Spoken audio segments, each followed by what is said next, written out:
Vanakkam, Namaste, Namaskaram, Sairam, Jai Shri Ram, Swami Saranammayappa, Govinda, Govinda, Govinda. Welcome back, everybody.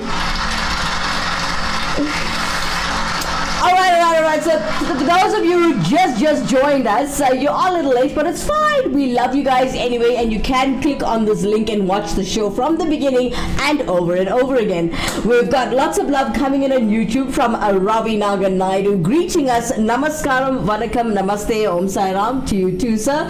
We've got Devan Naidu coming in and explain to us it's the most beautiful button that you just heard before commercial. For those of you who missed it, we had Virosh Haridio singing Mere Man Meran. What a beautiful track praising Ram himself. So yeah, it was a beautiful song. Alright, as you know, we are educating on the Bhagavad Gita chapter 16. For those of you who missed the first couple of chapters, you can backtrack on the episodes, as this is episode 95 on Actonville TV. So yeah, backtrack on these shows as you can count back the numbers and see all the chapters that you've missed. Now, coming up next, we have Shashi Gosai all the way in London explaining Srimad Bhagavad Gita chapter 15. Namaste, I'm Shashi Gosai. So now we're on to chapter 16 of the Bhagavad Gita.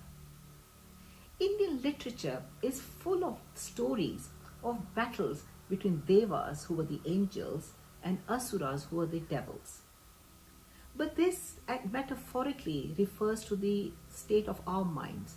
We're always fighting between good and evil. Krishna ji says there are two types of people that are created due to their gunas.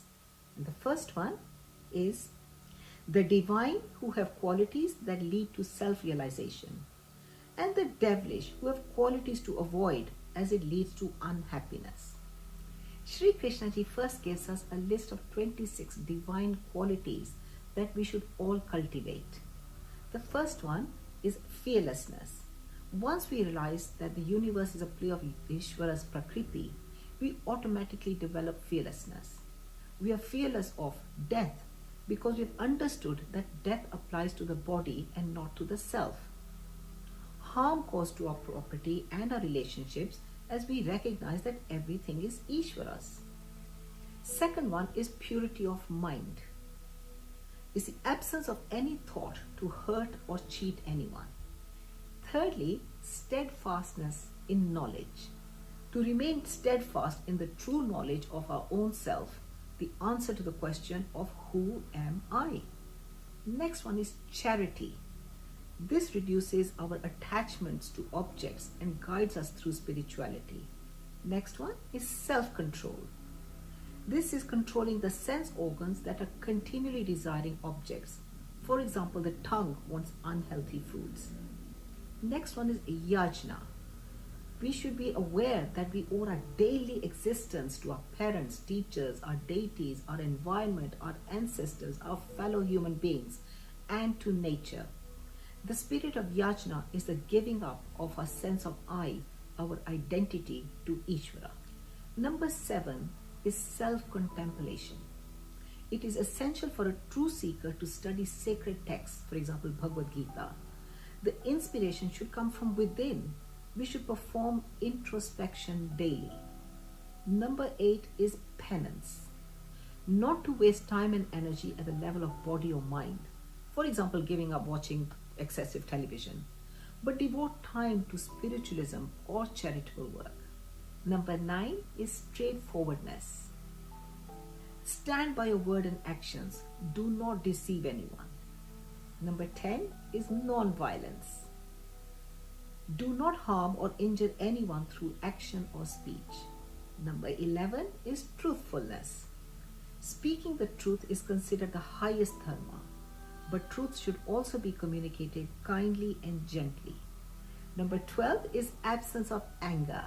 Control your anger and do not overreact in stressful situations. Number 13 is renunciation. We need to renounce our sense of I, our individuality, to give up the notion that our possessions and senses belong to me. Number 14 is tranquility. This refers to the calming of our mind, body, and intellect. Do not get agitated over likes, dislikes through our senses. Without calmness, progress on the spiritual path is not possible. Number 15 is absence of slander. Do not find faults in others. Do not gossip. Number 16 is compassion. We unite ourselves or our I with someone else's I. It means that we can put ourselves in someone else's shoes and see their point of view and understand their suffering and be very compassionate. Number 17 is lack of greed. Not to indulge in objects that are harmful to us, for example, sweets or alcohol or drugs. Number 18 is gentleness.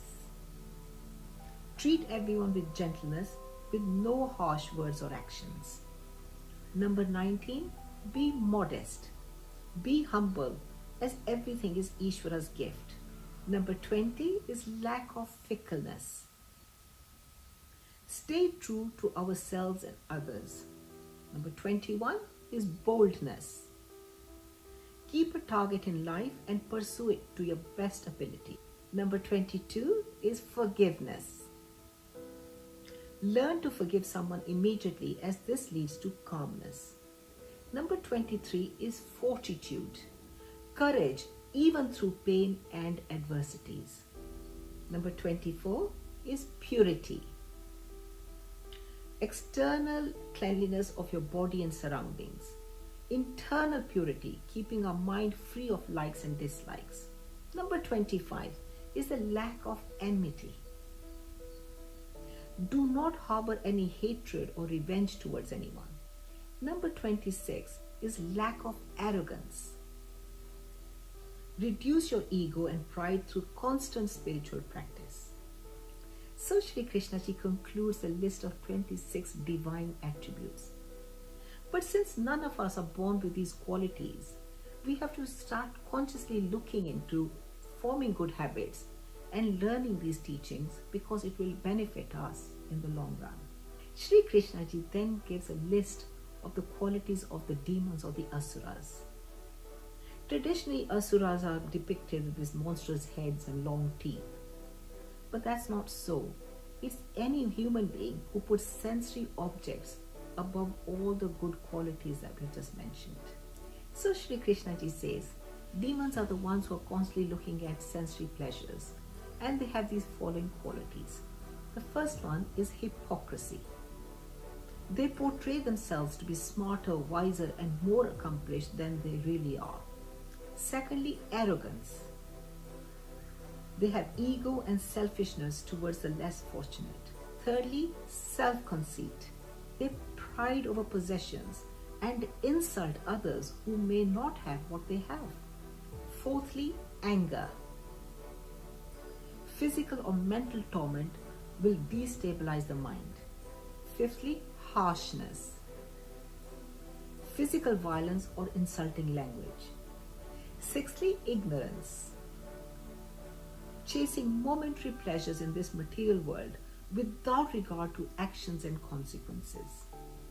Shri Krishna Ji says that we can have success in our spiritual knowledge if we can cultivate the good divine qualities and reduce the devilish qualities within us. For example, when we are angry, our intellect, which has the power of reasoning, shuts down and our emotional state takes over. And this makes decisions which we'll regret in the long run. So we have to cultivate the divine quality of reducing anger. Today we're always struggling between the spiritual journey, which is the ideal principle, and materialism, the modern way of life. Having described the people with the divine qualities, Krishna Ji now describes the people with the devilish qualities. He says they're purely materialistic. They do not know the difference between right or wrongful actions, do not have internal purity, lead haphazard and messy lives, lack good manners, humility, courtesy, and politeness. They lie and cheat to get their material objects. They only focus on wealth or desire. They forget that there are two other goals in life. The first one is dharma or duty, and moksha or liberation. They will not place a lot of importance on satyam or the truth. They will achieve everything by deceit or the wrongful way. The materialistic people view everything as comprised of atoms and molecules only. They think the world is brought up by union of male and female or lust. They assert that there is no governing principle in this world and there is no God. They think they can get away with anything in life, including murder. They don't think there's anything beyond this body, their upadi. They don't think that there is a universal force that's going to give them the results of their actions. They're totally lost souls. Krishnaji says that these people are the enemies of the world. They will destroy the world because they have endless desires, become pretentious. They're arrogant as they feel superior with wealth. They're agitated with endless anxieties, with no peace. They will never be satisfied with whatever they have. Having desires is normal. But when we become attached and give too much importance to these desires until they're fulfilled, our mind is in a total state of agitation and then a new desire crops up. It's like a tightening of a rope. Hundreds of ropes, hundreds of desires, thousands of desires and thousands of ropes. Till it really constricts us and we cannot see of what reality and the self means. If a desire is not fulfilled, it leads to pain and anger, which leads to harming others and ourselves. So there's this constant desire, anger, greed, and this cycle is the one that destroys the person in the end. Materialistic people try to project their power and arrogance on anyone at any time whenever possible. They have accomplished everything there is to accomplish. They feel there's no one mightier than them. They mistake this sense of power for happiness because they haven't really experienced the real happiness. Sri Krishnaji then describes a mindset of people who derive pride from wealth. They boast that their latest expensive toy, their net worth, etc. They're only interested in consumption and enjoyment. Some people are proud about their family or profession or lineage or the amount of property or land they own. Some people boast about the number of sacrifices conducted and the amount of charity they have donated. And this is done for self-publicity without following the simple Vedic rituals. To summarize, they think, no one is equal to me. I am superior to everyone else. And here, the ego is hardened. It steps away from self-realization. And there's attachments to material objects which keep growing. Sri Krishnaji summarizes the life cycle of a person with devilish qualities to that of a drug addict. There's a basic incompleteness or sorrow which is fulfilled by a desire, and this leads to a very temporary burst of joy. They want to repeat that sensation, so more desires come up, and this leads to a vicious circle of enjoyment and desires. And the more he desires, this leads to more power he gives to his emotional mind and takes power away from his reasoning and intellect. He is trapped in the web of delusion. So all he can think of now is desires and more desires and how to fulfill them. And this is a life of an addict which spirals downwards into hell and fire. Sri Krishnaji goes on to highlight even more devilish qualities. The first one is egotism, which is overinflated importance of oneself. Secondly, ignorance. In the Mahabharata, ignorance is symbolically represented by the blind king Dhritarashtra and egotism by his first child Duryodhana, the cause of the Mahabharata war. When egotism is strong, one tends to impose one's will on others, disregard one's duties, rules and norms, and lose all sense of right and wrong. Sri Krishnaji says that these people hate Ishvara because Ishvara is the consciousness, the voice within, that is pleading with them not to do anything harmful or torment others. He says that through the Lord of Karma, anyone who torments anyone will be born as an insect or an animal in their next life, who do not have the intellect to gain self-realization or liberation. This is the worst punishment. Being born as a human is the highest honor. Only a human has the ability to shape his or her destiny. Only humans have a chance to achieve self-realization and liberation. So, if we also start ignoring our intellect and empowering our sense organs, there'll be no difference between us and animals. Sri Krishna ji summarizes the devilish qualities into 3 categories, and he calls them the gateways of hell because they lead into a path of destruction and not liberation. And they are desire, anger, greed. Desire can be controlled through logic and meditation. You can question yourself of why you are desiring a particular object. Secondly, anger arises due to unfulfilled desire. Focus on rooting out unnecessary desires than to confront anger. Greed can be reduced through charity. Donate a portion of your wealth or possessions. Sri Krishna ji says to slowly get rid of our devilish qualities in order to increase our divine qualities. Only then can we get self-realization and moksha and away from this samsara of life and death. Sri Krishna ji says, those whose lives are based totally on desires will never get success and happiness. The Bhagavad Gita is a practical guide on how to live life. The original teachings are in the Vedas, and that tells us on the actions that one must take in order to live a very fulfilled, spiritual, beautiful, peaceful life. Swadharma is an example that has been given in the Vedas. It means finding your career path or vocation and dedicating your life to it. Arjuna had asked previously, is it right to harm an individual? Well, Swadharma means that if you are fighting for your country and you have to harm the other person in order to defend, that is Swadharma. But if you're killing others for ego, anger, or revenge, that is totally wrong. So Shri Krishna ji ends this chapter with a very simple practical guide, a simple formula to attain happiness and liberation. And that is to get rid of our gates to hell, which is anger, greed, and desire. Shri Krishna ji wants us to examine our own level of materialism in it, our ultimate goal, our destination, our objective in life. We do so by making the teachings of the Bhagavad Gita and the Vedas as a primary focus of life. Simple but effective. Well, I hope you enjoy listening to the little bit of Bhagavad Gita. I will be bringing some more. This is Shashi Gosai. Thank you.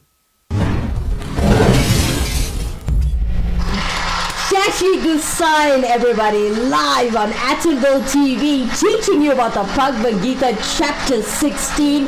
I'm sorry about making a mistake earlier and saying chapter 15. I made a huge mistake, but please forgive me for that, as we just taught you Bhagavad Gita chapter 16. Let's take a quick break. When we come back, we're going to do the 108 principles of the value system from the Tirukkural, as we teach one lesson every day straight after this.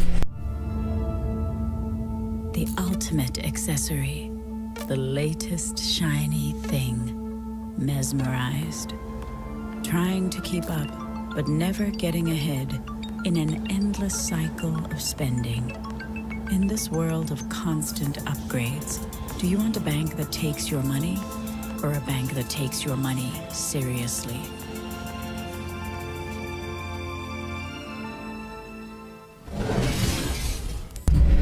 Vanakkam, Namaste, Namaskaram, Sai Ram, Jai Shri Ram, Swamiye Saranamayappa, Govinda, Govinda, Govinda. Welcome back, everybody.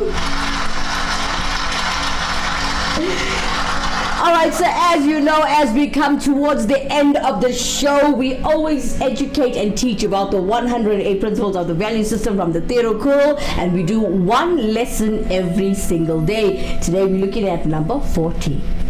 Today's lesson from the 108 principles of the value system from the Tirukkural is number 14. Do not engage in gossip, vain and pointless speech, speak meaningfully.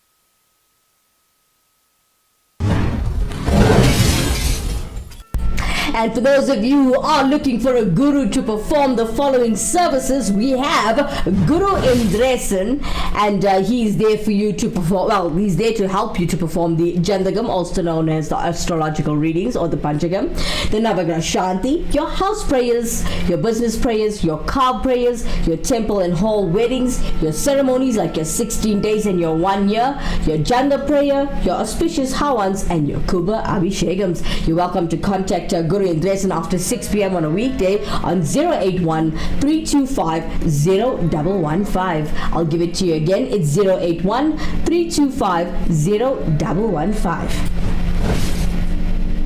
For those of you who are looking forward to Praveen Mudli and know about it, there is a devotional concert coming up with Praveen Mudli. Let's take a look.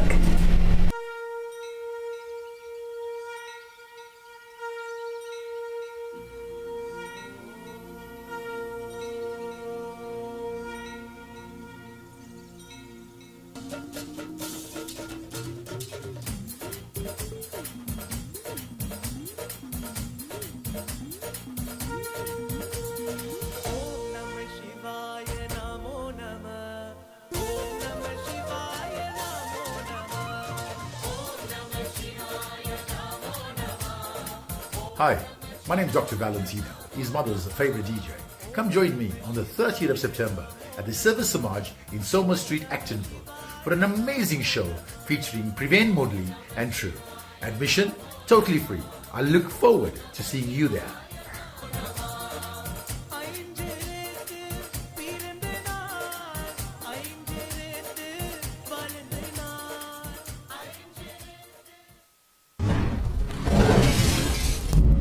Don't miss Praveen Mudli, guys, as he's becoming busier than ever, so you'll be lucky to get free entrance at the Siva Samaj in Benoni. Please do come. It's 3:30 Saturday. Come on, we're going to be there. The whole team of Actonville TV is going to be there. So I will see you then. And yes, it's a devotional concert because you weren't supposed to go out during Patasi. But since this is a devotional concert, why not? Alright guys, that's all the time we have for today. Please join us tomorrow for part 17, chapter 17 on the Bhagavad Gita. From myself, Kimera, Heeralal, and all the lovely viewers coming in on YouTube and Facebook, I'd like to say Vanakam, Namaste, Namaskaram, Sai Ram, Jai Shri Ram, Swami Saranam Ayyappa, Govinda, Govinda, Govinda. Good night everyone.